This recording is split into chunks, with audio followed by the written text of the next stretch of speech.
тийм яриангаа одоо өөр хамгийн трендтэй За байж байгаа газар. Тренд болж байгаа хүн хамгийн их очдог газрууд байгаа штэ. Ямар газрууд байна гэж бодож байна. Чинжаа нэгтгэн нөө сонгос гэж бодож байна. Тийм сонсоод ихтэй бүр ойрд ас гал. Галгал. Амралт өдөртөө хэцүү шүү. Ажил өдрөг шигсэн хэцүү. Гэхдээ яг сонсоо явж үзег бол нэг удаа яваад үзсэн дээ. Явж үзэх хэрэгтэй.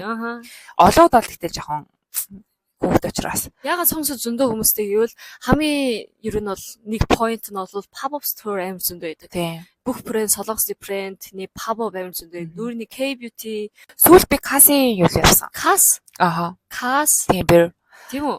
Касын хос оронгууд дижи шоу эднэр болоо. Тэгээ бас ингээд нөө тест эднэр хийх болцоотой. Ууж олон тий. Амтлагаа эднэр хийж болно. Гарахтаа бэлгтэй memo cards ч юм уу эсвэл шинээр гарч байгаа бигжүүнээсээ өгдөг ч юм уу.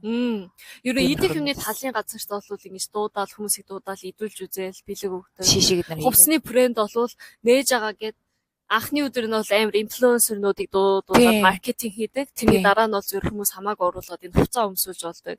Эсвэл pop-up хийж явахдаа 40-50% бас сейл хийдэг.